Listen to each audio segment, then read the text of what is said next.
Bonjour et bienvenue dans cette nouvelle vidéo, dans cette nouvelle partie où nous sommes en train de parler comment concevoir un bulletin scolaire automatisé de A à Z. Donc là, nous avons commencé vraiment une série de vidéos parce qu'il y avait beaucoup de difficultés par rapport à la conception d'un bulletin. Voilà pourquoi nous avons voulu faire maintenant un bulletin où on explique de A à Z comment le concevoir avec les différents outils ici en Excel. Je crois que nous avons déjà fait 3 parties. Ça, c'est la 4e partie. Je crois que la dernière fois, nous avons eu à relier tout simplement la base de données. Donc, les cours qui sont dans notre base de données ici, nous les avons reliés directement sur notre bulletin. Pourvu que même si on faisait une modification, par exemple ici, à la place des religions, j'écris par exemple Excel. Quand j'écris Excel, je valide. Et quand je rentre sur le bulletin ici, directement, nous avons Excel qui s'écrit là-bas. Donc, c'était ça que nous avons fait dans la vidéo précédente. Et là, aujourd'hui, nous allons maintenant entamer avec les informations qui seront récupérées sur le bulletin. Donc, il s'agit du nom, du sexe, lieu de naissance, date de naissance. Nous allons voir un peu comment récupérer toutes ces informations automatiquement. Lorsque nous allons sélectionner le nom d'un élève, que nous puissions donc avoir les informations qui s'affichent automatiquement. Donc, la première des choses que nous allons faire, c'est de créer d'abord la liste déroulante pour nos élèves qui sont ici, dans les noms des élèves qui seront écrits ici. Et là, je peux par exemple mettre différents noms. Je peux mettre par exemple Jean. Par exemple, je peux mettre le nom de Audrey. Par exemple, le nom de Fidèle. Je peux mettre par exemple le nom de Isaac. Voilà, Isaac. Voilà, je peux mettre aussi le nom de Pierre. Donc, on peut mettre autant de noms que nous voulons. Le nom de Fifi. Voilà, Fifi. Voilà. Fifi, je peux mettre par exemple le nom de Blaise. Le nom de Blaise. Voilà les noms de Chris, ainsi de suite. Donc, on peut mettre autant de noms que nous voulons. Donc, nous allons d'abord créer la liste déroulante parce que c'est lorsqu'on va sélectionner un nom qui sera dans la liste déroulante. Et cette liste déroulante, nous allons la créer à partir des noms des élèves que nous avons ici. Et là, je vais aller sur le bulletin. Je pars là où il y a l'élève. Donc là, on aura les noms de l'élève à ce niveau ici. Je vais créer la liste déroulante. Donc, nous savons déjà comment créer une liste déroulante. Donc, si vous n'avez pas de connaissances en Excel, il y a un module formation qui est disponible que vous pouvez vous en procurer soit sur notre boutique en ligne, ou soit en nous écrivant sur notre WhatsApp. Alors là, je vais aller sur données. Je vais faire validation des données ici. Et là, je choisis ce qui est autorisé, c'est la liste. Je vais choisir la source ici. Je vais prendre donc la liste qui est là. Je vais choisir les noms. Bon, comme ma liste s'arrête à ce niveau ici, je peux m'arrêter à ce niveau ici. Mais si vous avez plusieurs noms qui descendent jusque là en bas, vous pouvez sélectionner toute la liste entière. Mais moi, je me limite ici. Donc, c'est là que mon tableau aussi se limite. Mais je peux aller au-delà si je voudrais. Voilà. Et là, j'ai fini. Je fais OK. Et là, nous avons directement quoi? Les noms des élèves, de tous nos élèves que nous avons créés ici. Même si j'ajoutais un autre nom, ça va s'ajouter par rapport à la plage de la liste que j'ai choisie. Donc, c'est arrêté à Chris. Donc, quand je rentre ici, par exemple, j'ajoute un nom. Prenons par exemple Marc. Marc, je valide. Quand je rentre sur le bulletin, dès que je sélectionne, vous voyez, Marc, il est là. Après Chris, il y a Marc. Et lorsque nous allons maintenant choisir le nom d'un élève ici, par exemple Jean, nous voulons que toutes ces informations soient récupérées automatiquement à ce niveau ici. Et là, je peux compléter pour 2 élèves. Par exemple, prenons sexe, je mets M. Lieu de naissance, j'écris par exemple Lubumbashi. Et là, je peux aussi mettre la date de naissance, par exemple le 12 février 1996. Voilà. Et là, la classe, je peux mettre aussi la classe, par exemple 3e. 3e, c'était, bon, on peut mettre même 3e ou 2e, bon, ça dépend. On peut mettre là 3e, par exemple, coupe-couture. On peut mettre seulement CC ou bien TCC. Donc, technique coupe-couture. Voilà, je valide. Ça, c'est un titre d'exemple. Et là, je peux aller sur les numéros permanents. Je peux mettre, par exemple, AAA. Donc, ça, c'est un titre d'exemple tout simplement. Les numéros ID, par exemple, 1, 2, 3, 4. Et là, je peux mettre aussi province. Province, je mets quelle province? Okatanga. Okatanga comme ça. Katanga, voilà. Okatanga, voilà. Okatanga comme ça. Ville, je peux mettre la ville de Lubumbashi toujours. Lubumbashi, comme ça. Et commune, je peux mettre par exemple commune Washi. commune Washi, comme ça. Commune Washi. Et le code, je peux mettre aussi les codes. On peut mettre quel code ici? Par exemple, AA12. Comme ça, donc je mets en majuscule AA12. Voilà. C'est un peu comme ça qu'on peut mettre aussi. Par rapport au code, nous allons voir aussi pour les codes. Hein. Ah, voilà. Donc, nous allons essayer un peu de mettre ça en dessous. Hein. Donc, je vais prendre les informations ici. Je vais les enlever parce que nous sommes sur la liste des codes. Hein, avec les entités des codes. Donc, je fais ça. Et là, la liste ici, je peux la supprimer. Parce que vous voyez, ça cogne directement dans notre liste là, dans les entêtes des points. Et là, ici, ça sera juste à fusionner. On peut fusionner les tout ici. Je pense que tout est clair. Vous n'allez pas vous perdre. Donc, on peut fusionner tout ça. Comme ça, question de ne pas se tromper quand on va compléter encore le point. Hein. Voilà, j'y suis presque. Donc, c'est comme on l'a dit, nous sommes en train de faire le bulletin scolaire automatisé de A à Z. Donc, tous les détails doivent être donnés pour bien se retrouver. Voilà, allez, on a tout fusionné. Je peux centrer ça aussi. Je peux mettre ça au milieu pour que ça puisse bien apparaître. Voilà. Et là, on prendra Audrey. Audrey, c'est féminin. Voilà, Audrey. Et là également, on peut prendre ça. Ce sont à titre d'exemple que nous mettons. Fidèle M. Ici, par exemple, né à Kolwezi, hein, Kolwezi.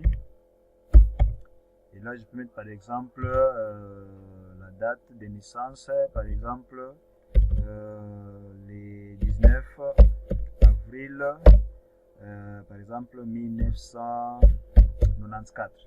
Voilà. Et ici, on peut mettre aussi troisième, ça c'est un titre d'exemple, hein, troisième technique.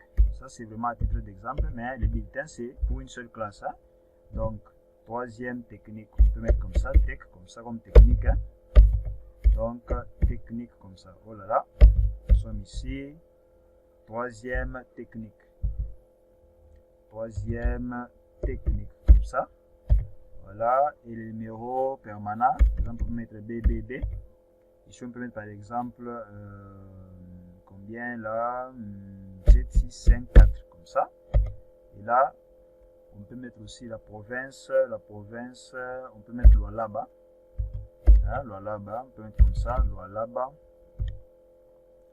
Et là, la ville, on peut toujours répéter, Kolwezi, comme ça. Et là, la commune, par exemple, commune de Panda. Comme ça, allez. On fait ça juste pour que nous puissions vraiment voir les résultats qu'on aura sur le bulletin. Donc, on peut faire ça. Et là, je peux mettre par exemple BB32, comme ça. Et les codes, on peut les mettre même pour une seule période, hein, comme ça. Ici, je peux mettre par exemple, première période, comme c'est sur 10, par exemple 5, ici 7, là je peux mettre 6, ici 8, et l'examen 5, ici, voyons le total. Le total là, ça sera calculé automatiquement, le total, hein, on aura ça automatiquement. Donc ici, je mets également, par exemple, 6, et là, je pars troisième période 6, ici, je peux mettre 7, là, je peux mettre 8, là, je peux mettre, par exemple, combien, je crois que l'examen aussi, ça sera calculé ici, hein, au niveau de, ou soit ça sera aussi, bon, on peut dire aussi, comme c'est sur 20, on peut mettre par exemple ici 11, ici par exemple 12, alors ici quatrième période 8, examen par exemple 12, ici 14, et là le total général et les autres ici seront calculés automatiquement. Donc voilà un peu, c'est à titre d'exemple, nous allons aller vraiment mollo tout doucement pour bien comprendre les principes. Alors voilà, nous avons déjà créé notre liste déroulante ici. Nous allons maintenant récupérer les informations qui sont dans notre base de données pour les mettre automatiquement ici sur notre bulletin. Donc le nom qui est là n'aura plus encore d'importance. Hein. Donc vous voyez, je vais essayer de modifier maintenant la liste déroulante. Comme on a eu à supprimer donc les noms qui étaient en premier, je vais rentrer là-bas, validation des données, et je rentre là-bas. Donc je vais changer la sélection, je vais effacer. Et là, je commence à partir de là jusque là. Et là, je fais entre, je valide. Et là, donc, on va commencer là au-dessus. Donc, on commence avec Audrey, il y a Fidèle, Isaac, ainsi de suite. Donc, voilà, on peut prendre Audrey. Alors le principe, lorsqu'on va sélectionner le nom d'un élève, qu'on puisse récupérer toutes les informations et nous les afficher ici dans notre base de données. Alors ici au niveau du code, je peux aussi fusionner. Voilà, on peut fusionner comme ça. Mais ça dépend de la façon dont vous voulez personnaliser les choses. Hein. C'est vraiment à vous de voir. Ça, c'est juste une manière de vous montrer pour que vous puissiez bien vous retrouver. Alors ici, nous allons commencer avec la province. Hein. Quand on va sélectionner le nom d'Audrey, qu'on puisse afficher la province. Alors ici, qu'est-ce que nous allons faire? Nous allons tout simplement faire, commencer comme ça. Je fais égal, je fais si. Je commence avec si, hein, pour dire si jamais dans cette zone ici, il y a les vides. Il y a les vides, alors dans la province également qui est le vide, bien qui est 0. Moi je mets tout simplement le vide, hein, pour dire si jamais on a dans les noms, c'est vide, hein, on a mis un nom qui, on n'a pas encore mis un nom dans cette zone ici du nom. Je vais essayer d'effacer pour vous montrer là au niveau de la barre des formules. Là je disais égal, on fait si, donc si jamais dans la zone de l'élève il n'y a pas les noms. Donc ça dit si est égal au vide, alors qu'il se passe quoi? Qui est aussi le vide. On est aussi le vide. Mais dans le cas contraire, si jamais il y a quelque chose qu'on a écrit là-bas, alors là on va faire quoi? On va faire recherche V. Donc vous voyez cette fonction ici, recherche V. Donc cette fonction va nous permettre à chercher une valeur dans un tableau par rapport à une colonne pour nous donner donc sa correspondance. Donc comme ici nous voulons chercher la correspondance province au niveau de notre liste, donc c'est grâce à cette fonction que nous allons chercher les noms d'Audrey dans la table et au niveau de la colonne qui correspond à la donnée que nous cherchons, et puis il va nous donner cette correspondance là, aussi simple que ça. Donc la valeur recherchée ici c'est le nom de l'élève, et là j'ai déjà sélectionné un, donc c'est le nom qui est là et je vais sélectionner, c'est ça la valeur recherchée. Et puis par après nous aurons maintenant la table matrice qui sera demandée. Donc vous allez voir les arguments, il y a la valeur recherchée, il y a la table matrice, c'est-à-dire les tableaux dans lesquels nous allons puiser l'information province. Nous devons spécifier cela ici, dans cette formule ici. Alors pour passer à l'argument suivant, nous allons faire l'argument plutôt suivant, nous allons faire point virgule, et là on va nous demander la table matrice. Donc la table matrice c'est notre tableau ici, la base de données. Et là je vais aller sur liste, et là je vais sélectionner, hein, je vais sélectionner les tableaux. Donc je peux sélectionner, vous pouvez vous limiter là où vous voulez, mais moi je sélectionne tous les tableaux comme je vais travailler avec tous les tableaux entiers. Moi je préfère sélectionner tous les tableaux pour ne pas avoir à m'embrouiller, hein. Donc je sélectionne tous les tableaux carrément. Mais vous pouvez vous limiter par exemple au niveau de cette rubrique ici, la rubrique, c'est comment encore la rubrique, vous pouvez vous limiter même au niveau des codes, hein. Vous pouvez sélectionner votre tableau jusqu'ici au niveau des codes et ça s'arrête là. Mais si vous voulez, vous pouvez sélectionner tous les tableaux entiers. Pour ça, ne vous en faites pas. Ne vous inquiétez pas par rapport à ça. Ça va donner donc les résultats. Là, j'ai fait point virgule. Là, maintenant, il me demande les numéros d'index de la colonne. Alors, je vais compter partant de la première colonne où j'ai sélectionné. Donc, partant de la première colonne de mon tableau que j'ai sélectionné. Si vous avez sélectionné à partir des sexes jusque là à la fin, vous allez faire le comptage à partir d'ici pour dire 1, 2 et puis ainsi de suite. Mais si vous avez vous avez sélectionné à partir des noms, vous commencez 1, 2, disons 1, c'est une colonne, 1, 2, 3, ainsi de suite. Donc même si vous commencez la sélection à partir de B, il ne faut pas compter une colonne, 2, non. Là où vous avez commencé la sélection, ça devient la première colonne. Donc ici, pour indiquer le numéro de la colonne, on va compter pour arriver au niveau des provinces.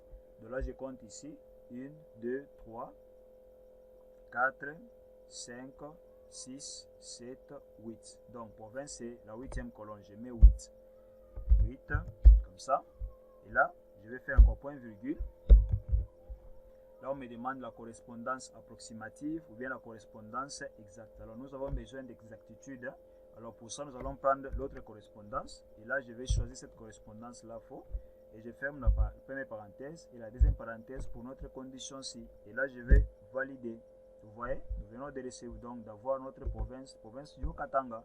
Donc vous voyez, c'est sorti exactement comme on l'a déjà mis dans la base de données. Alors pour éviter que je commence à répéter la même formule dans les autres cellules, je vais tout simplement copier et commencer à remplacer le numéro de la colonne, aussi simple que ça. Et là, je vais mettre province ici à côté. Je peux le mettre aussi en gras comme ça, voilà, et l'avancer comme ça. Alors là, je vais copier la formule ici. Je crois que vous avez compris pour la première formule avec la fonction recherche V. C'est pourquoi je vous conseille, si vous n'avez pas de connaissances en Excel, donc procurez-vous le module formation Excel, ça va vous aider à bien comprendre Excel. Donc aussi simple que ça. Alors ici, nous allons encore passer à une autre rubrique. Nous allons prendre ville. Donc là, je vais aller d'abord dans la liste ici pour compter ville, c'est dans c'est après quelle colonne? La colonne province. Province c'était 8, donc ville ça sera 9. Donc si on veut se référer par rapport à la formule, et là je vais rentrer ici, je vais tout simplement copier la formule. Je peux aller dans la barre de recherche, je copie ça. Voilà, ici à la place de 8, dans le numéro de la colonne, au lieu de mettre 8, 8 c'est pour la province, moi je mets 9, comme c'est la ville. Et là je vais valider. Donc vous voyez, il vient de récupérer. Aussi simple que ça. Là je peux passer aussi à commune. Je crois si on a mis commune ici. Commune, donc commune ça sera 10. Commune ça sera 10. Je vais aller là-bas. Donc je peux aller dans la barre des formules, c'est mieux. Pour une bonne visibilité. Donc je pars là-bas, ici je mets 10, au lieu de 8, je mets 10, je valide. Et là il récupère facilement la commune. Bon, l'école, on peut dire par exemple, l'école, ça c'est écrit à la main parce que ça ne va pas changer. Complexe scolaire par exemple, complexe scolaire Fidèle CK. Complexe scolaire Fidèle CK. Et là on peut aussi passer par les codes. On peut aussi récupérer pour les codes, hein, parce que là nous avons récupéré. Donc jusque là, on a récupéré la province, la ville, la commune. On peut aussi récupérer les codes. Donc on va, comme je l'ai dit, on va encore aller dans la barre des formules. Donc on copie la même formule, hein. Je mets là. Et là, non, on va d'abord vérifier pour savoir les codes et dans quelle colonne, quantième colonne, par rapport à la sélection de notre tableau. Donc les codes, après commune, je crois ici c'est 11, ça doit être 11. Hein. Et là nous allons entrer là-bas pour mettre là. Donc ici, numéro de colonne, on met 11. Voilà, je valide. Donc, vous voyez, nous avons donc le numéro qui est là. Je mets ça au milieu comme ça, c'est mieux. On peut laisser ça au milieu. Et là, maintenant, nous allons passer au niveau des sexes. Donc, là, je vais faire quoi? Je vais aller sur. Donc, sexe, c'est deuxième position. Deuxième position. Et là, je vais aller là-bas. Je vais encore copier la formule. Je remplace encore le numéro de la colonne. Je mets 2. Vous voyez, ça donne les F. Je vais aller sur né. Donc c'est la date de naissance. Alors ici nous allons devoir combiner. Nous allons devoir combiner dans les de naissance et la date de naissance. Vous voyez un peu. Et là on peut agrandir un peu la colonne. Hein. On va agrandir un peu la colonne. On peut faire ça. Allez, je crois que c'est comme ça. On peut faire comme ça. Et là, je vais faire à ce niveau ici, on va être vraiment un peu souple. Hein, pour comme on veut combiner les lieux. Souvent on dit Lubumbashi ou bien Lubumbashi, virgule, le, ainsi de suite. Donc voilà un peu, ça sera ça le principe. Et là, je vais faire, on peut toujours utiliser la condition si, hein, on peut faire là. Donc, c'est-à-dire, ici, on va d'abord rechercher. On va rechercher d'abord, quoi? On va d'abord rechercher la ville. Hein.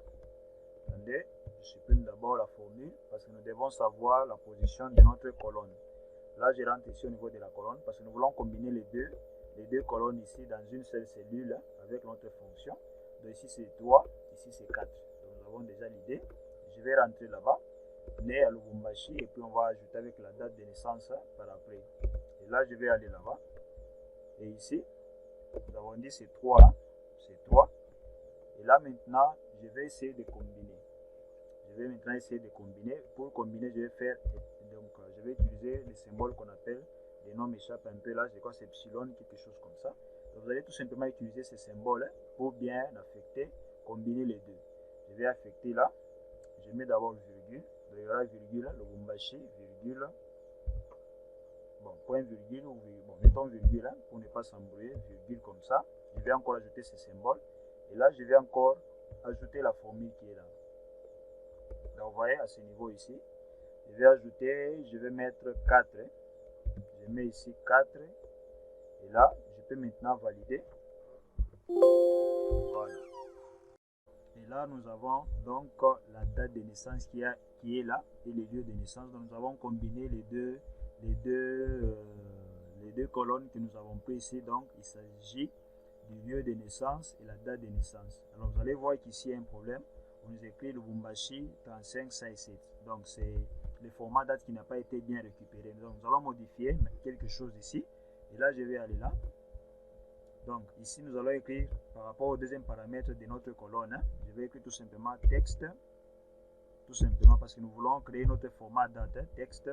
Et puis je vais arriver à la fin de la première parenthèse qui concerne notre fonction recherche qui est là, le recherche V. Je vais faire point virgule. Parce que vous allez voir que la fonction texte, ça a deux arguments. Il y a la valeur et puis il y a le format texte. Alors ici, nous allons mettre le format date. Donc je vais faire entre guillemets. Je mets entre guillemets, je mets JJ. Je mets slash. Et puis je mets encore MM. Et puis je mets AAAA. Comme ça. Et puis je ferme les guillemets. Donc c'est le format date. Donc nous avons le jour, le mois et l'année. L'année, c'est 4 chiffres. Le mois, c'est 2 chiffres. Par exemple, quand il s'agit du mois d'avril, on ne va pas écrire 4. On va écrire 0 et 4. Voilà pourquoi nous mettons MM. Pour dire qu'il y aura 2 chiffres. Et les jours également, il y a 2 chiffres également. Même si nous sommes les premiers, on va écrire 0 et 1. Donc voilà un peu, c'est ce format que nous allons mettre à ce niveau ici. Et nous allons mettre la dernière parenthèse à ce niveau. Et là, qu'est-ce que nous allons faire? Nous allons tout simplement valider. Et là, maintenant, nous avons le format normal. Donc, nous avons le mâché et la date de naissance. Nous allons ajouter un peu le petit le. Donc là, on dit le 12 et tout. On va aussi ajouter ça, le texte. Donc, ce sera un endroit qu'on va ajouter ça. Je crois que c'est ici. Voyons, virgule. Voilà. Donc, on va ajouter à ce niveau ici. Donc, je vais mettre ça. J'ajoute encore epsilon. Je vais mettre le. Voilà, comme on écrit, hein, le comme ça. Et là, je peux ajouter un espace là-bas. Nous verrons ce que ça va donner. Donc, je peux mettre comme ça, espace. Et puis, nous avons maintenant les résultats. Et là, je vais maintenant essayer de valider pour voir. Donc, voyez, ça donne comme il se doit. Donc, voilà. Si vous avez des difficultés en Excel, en tout cas, la formation est déjà disponible. Et si vous avez des difficultés par rapport à ça, n'hésitez pas à m'écrire en commentaire. Vous allez pouvoir vous retrouver. Alors, nous allons finir avec les deux ici, les deux informations qui sont là. Et dans la prochaine vidéo, nous allons maintenant attaquer la partie des codes pour voir comment maintenant les codes seront récupérés et les différents calculs, comment ça sera réalisé. Alors, nous allons prendre aussi pour la classe. Je vais encore continuer. Donc, je vais coller la formule ici. Attendez, on va d'abord voir la colonne. Classe, c'est quelle colonne? Donc là, on était 1, 2, 3, 4, 5. Donc, on est à la 5e colonne. 5e colonne ici. Je mets et puis je modifie. Je mets la 5, je valide. Vous voyez, la classe, ça récupère bien T, 3e TCC. Et en dernier, le numéro permanent ici, c'était 5. Ici, donc, ça sera 6. Le numéro permanent, ça sera combien là-bas? Donc, ça sera 6. Je valide. Vous voyez, ça récupère. Je crois qu'il reste peut-être une information qu'on n'a pas récupérée. Il reste l'idée. Si je ne me trompe pas, il reste l'idée. Alors l'idée, c'est à quel niveau? Voyons, ici c'est 6. Ici donc au niveau de l'idée, c'est 7e colonne. Je vais rentrer là, je passe sur l'idée. Je vais insérer. Ici, je crois que c'est 7. Hein? Je valide. Voilà. Nous avons notre numéro ID et nous avons récupéré toutes les informations. Et lorsque je sélectionne le nom d'un élève, notre élève ici, je peux par exemple fidèle. Vous voyez, tout change. Hein? La date de naissance, la classe et tout. Et quand je rentre sur le premier élève ici, quand je rentre sur le premier ici sur Audrey, vous voyez, tout change. Les lieux de naissance, le numéro, c'est pas les codes, le numéro permanent, la commune, tout change automatiquement. Même l'idée également change automatiquement. Donc c'est comme ça que vous pouvez déjà dans cette partie comprendre comment récupérer les informations d'identification de l'élève en utilisant la fonction recherche V. Donc moi je reste vraiment à votre disposition. S'il y a une difficulté, n'hésitez pas à me faire part de cela. Nous allons voir comment y remédier par rapport à cela. Alors pour cette vidéo, on s'arrête ici. On va continuer dans la prochaine vidéo pour attaquer la partie des codes. Nous allons voir comment maintenant récupérer les codes et comment calculer donc les examens, le total général. Nous allons voir comment le faire automatiquement dans la prochaine vidéo. Donc nous allons vraiment tout doucement de A à Z pour apprendre à créer les bulletins scolaires automatisés, comment l'automatiser également au fur et à mesure. Alors pour aujourd'hui on s'arrête ici, on se dit bye pour la prochaine vidéo.